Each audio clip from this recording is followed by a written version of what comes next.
This is one of those companies that we have been following for a while. They've actually been around for 11 years, but right now their product line is really taking off. It's going viral in some places. They are the fastest growing top 25 brand in their category. We actually looked into buying shares in the private market a few months ago, but they're not a US-based company, so our contacts there didn't come through. But fortunately for all of us, they went public. They priced above the expected range. They went up an additional 46% their opening day of trading. Today on Dumb Money, who they are, why we're excited about them. We're going to show you the data. We're going to show you our trade in what just might be our biggest IPO trade of the year. We are Dumb Money. Three friends who turned $30,000 into $30 million using nothing more than Twitter and a zero commission trading account. The suits that work on Wall Street, they call those people the smart money. That's not us. Our goal is to help level the playing field for everyday investors. We are Dumb Money. Hey there, Dave here along with Chris and Jordan. We are Dumb Money. Welcome to Dumb Money Live. It is a special early live market edition. We haven't bought shares yet. We needed to talk amongst ourselves first, so we thought, why not invite the whole Dumb Money family to listen in? No need to thank us. We only ask for one thing, and that is that you smash the like button. Chris, Jordan, I'm going to reveal the company, and then we can talk all about why we're excited about it. The company is the Swiss athletic footwear maker On Holding. They're trading under the ticker ONON. They listed just yesterday at $24 a share. They raised a quick $746 million for themselves, valuing the company at $6.5 billion. They have a proprietary cushioning technology. Tennis star Roger Federer is an investor. He does collabs with them as well on their shoe design. Some stats: net income for the first half of the year, 3.8 million Swiss francs. That's about 4 million US on adjusted EBITDA sales of about 50 million. They did well during the lockdowns. They emerged as this kind of cult brand, and that's why I'm interested. Dave, I'm having flashbacks and have been having flashbacks for months now to my trade in Deckers. It must have been 8 years ago about their Hoka One. I was talking about the Hoka One shoe like a nutbag, and everyone thought I was crazy. I was like, this shoe is going to be one of the biggest running shoes ever. You just wait. And it's going to be a game changer for Deckers Outdoor. And everyone was like, oh, it's such a small brand. They bought them when they were such a small brand. I'm like, trust me, dude, I had never seen such a consumer affinity to a running shoe before the Hoka One came out. And I'm getting those same feels. But what's interesting about this company is that more than anything, I love geographic arbitrage. So geographic arbitrage is when something starts to pop in one area of the country or the world, and it really is an isolated trend, but it trends so hard that it completely, like, culturally takes over a city, a state, a section of states in the country, but the rest of the world just doesn't really feel it yet because it hasn't really hit there yet. That is exactly what's going on with this brand, which is really weird because it's a Swiss company, right, Dave? Yeah. And yet, literally, this thing is popping in like Alabama, out of all places, and a couple other states surrounding Alabama. And we first were getting pinged on this months ago from our buddy Drew. Drew, if you're watching, man, you remember this. You pinged us. You're like, man, my daughters who are like visiting friends out there in Alabama. What's the state that touches Alabama? Is Mississippi?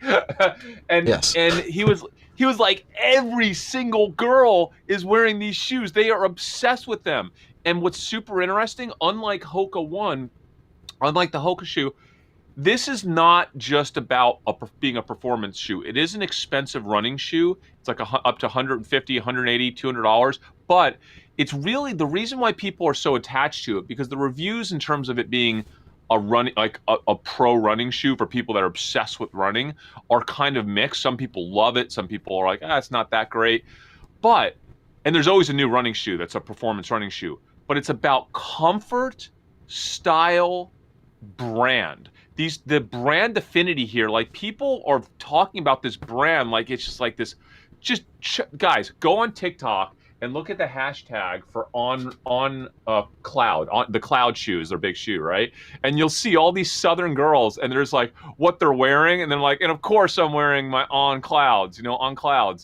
It's just absolutely wild to see. So the question is, guys, This thing popped so big on IPO day. I was so upset because I really wanted to buy the IPO. I was like 100% ready to buy the IPO. It popped by 50%. I almost threw up because I'm like, this is actually an insane valuation. And I don't trade valuation, but it's absolutely insane. I couldn't pull the trigger. But here's the thing. One of two things is going to happen. We're going to start to see this cultural affinity to the brand that we've kind of seen in Alabama and Mississippi, and it's starting to get into Texas now. We're going to see that start to expand into bigger states. And as soon as we see that happening, it's like game over. I'm in. Any price, I'm in. Because once I see that happening, that basically tells me if what we're seeing in Alabama starts to replicate itself in Texas, in California, in Colorado, in New York, in Chicago, right? And I Like looked, and all of those metros are places where it was trending up. It's tapered off. I guess the excitement in those bigger cities has tapered off a bit, where we're seeing it just really accelerate in that concentration of southern states. But it means it can, right? It Absolutely. means it can. We don't even, a lot of times you don't understand why it does it. It just kind of does it. But if it does it, I am all in. And we can look back possibly a year from now and be like, wow, this is actually one of the biggest IPOs of 2021 and nobody really cared about it. Or it doesn't. And let me tell you something right now. At these valuations, if we don't start to see that kind of expansion of brand affinity outside of these smaller southern states, I will possibly short this company and short it really hard. Okay, so I haven't actually made my decision yet. I'm not in. I'm gonna wait. I'm gonna watch Google Trends data. And here's what we're gonna watch, guys. We don't just watch Google Trends data on this in a national format. I want to watch it by state. So Dave, when you pull that Google Trends chart up for on running without any space, the one I love, Dave, the on running without any space between it, just on cloud. On cloud, and I call that the classic misspelling, but we see that the misspelling is happening in the southern uneducated states. Stop it, Dave. Stop it. Okay, I will be watching this on maybe once a week, and if I start to see other states capturing that color we see in the states that have a large search density, like Mississippi and Alabama, if I start to see it spread, dude, I will go in so hard on this. But if it doesn't, I gotta say, man, I'm gonna hold off and maybe even at some point short this, because the valuations are almost pricing this like they are pricing it as the next big thing. And by the way, some people think this could be the next big Nike. You know why? It's not just about the shoe performance. It's about the brand. These people have 7 pairs of this thing. And by the way, they make really cool high tops. They make tennis shoes, obviously Roger Federer. They're going to make every kind of shoe. I can just tell you right now, I can see it coming. They're going to make every single kind of sneaker. I first was aware of this shoe product because of our group text. And I was like, oh, those look pretty good, and I need some new shoes, and I'm going on vacation again. And so I bought a pair just for like casual trail hiking, and I love them. I can't tell you that the clouds. I don't know. I should have brought them up here. The standard cloud. So the cloud is like a $130 shoe. That's like their intro shoe, and then they just go up from there. So this is an expensive brand. It's not just the shoes. All of their apparel. You can't get a cotton T-shirt for less than like $45 or $50 from them. It just is That's branded. Good. That's a good thing, though. That's what we I'm just saying it's their margins are going to be good. Geared towards a higher end consumer. Yeah, and I specifically, even though I was going to do, getting them for hiking and not running, I got the more streetwear version, is what they told me in the store. But yeah, I went out right after our group text, so it is a viral moment. I'm now telling you that I like them. A premium brand, though, guys, how often do we see a pure play on an ultra premium brand that completely culturally takes over like a segment of people, which is what's happening? And by the way, Trevor, he just moved to Alabama 11 months ago and is saying about in our comments how everybody's wearing these shoes. It's insane, all his high-income friends. I'm telling you, there's potentially something huge here, okay? Potentially. You know what I might do, guys? Because I know I'm going to have so much FOMO. I might just buy a little right now because I might just not be able to live with myself if the thing gets ahead of itself, and then what I think might happen happens, which it goes national. This thing will be a $15 billion company, right? We've seen it with Under Armour, right? Like Oh, we've seen this for Talk sure. about the before. valuation, right? Because at the IPO price, which it's gone up from since, you're sitting at about twice as expensive relative to Ford sales that Deckers would be. But I actually Correct. don't think that's terrible, considering that it's a not brand new. I mean, it's a 10-year-old company, but they have way less baggage than Deckers has, and they've got a really profitable product line with a lot of momentum. And so, I think maybe the valuation, and now you've got $500 million in capital they can use to grow the business. So I don't think it's insane. It's not. Let's remind people that, we're not financial advisors. Right. This is just what the exercise that we're going through for ourselves to try to figure out. And by the way, I know, guys, I never talk about valuation. It's actually insane I'm doing it. It's only because it was IPO day and I saw an insane pop. When I see that type of pop from the base valuation, it just makes me a little sick buying something that,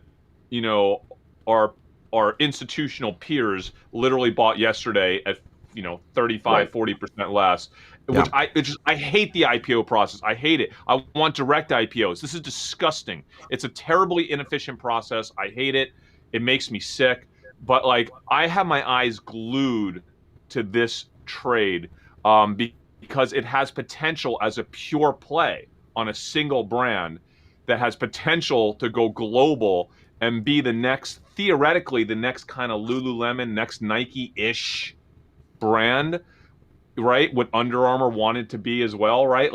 But with a premium, it always has to be ultra premium. Otherwise, it's never going to work. And the margins are going to be great because that's what makes the difference for these type of things.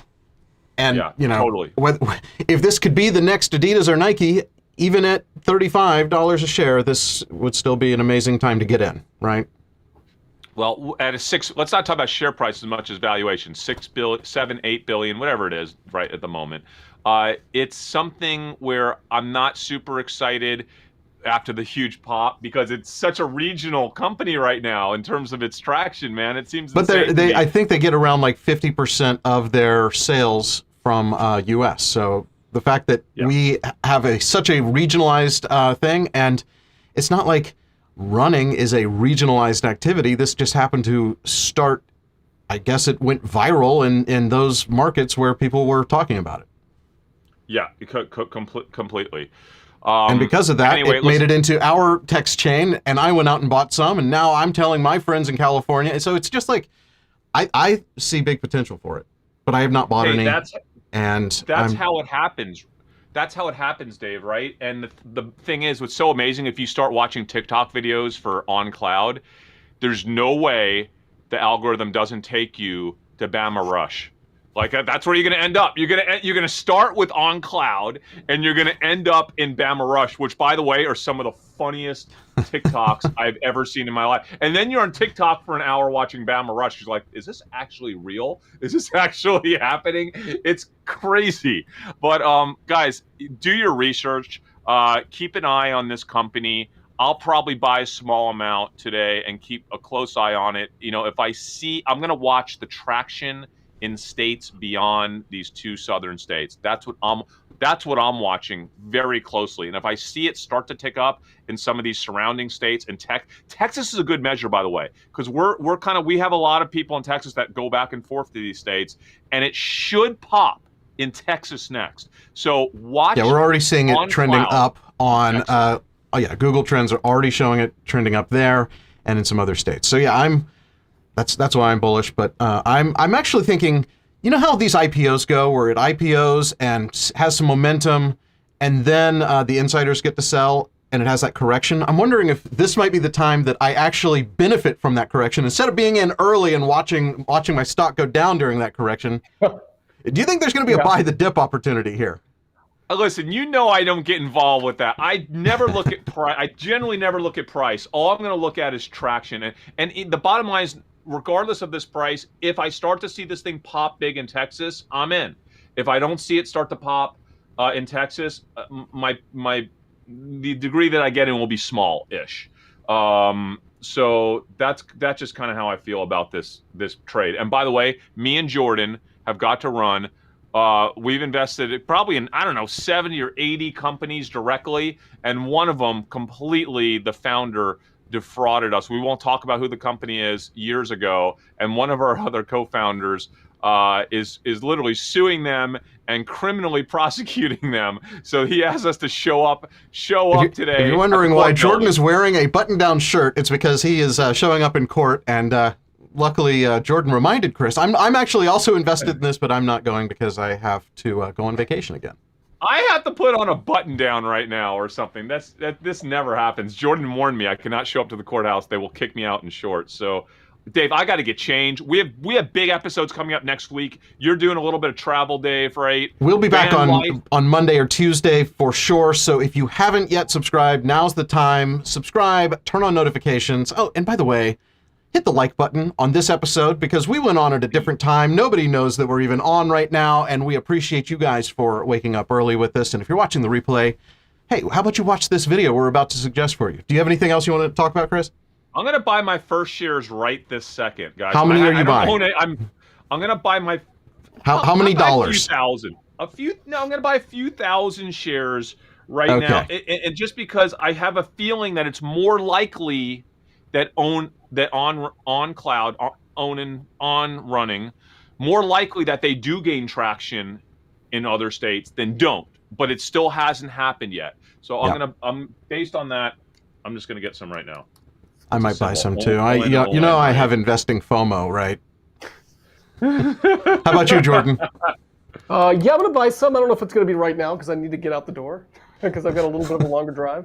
That is it. By the way, guys, sorry we can't do a Friday show. We were going to do those 1 hour Friday show, chill shows where we just hang out and do Q&A. We promise next week we'll do our big Q&A show with you guys on Friday, and we'll do all of our short episodes next week too. We have a bunch of cool social arb trades going on next week. We are Dumb Money. We will see you next week. Autumn. Why are we on in front of this graphic? I don't know. 3,000 shares. Oh, now Len's calling me. All right, I gotta hop, guys. I gotta get changed.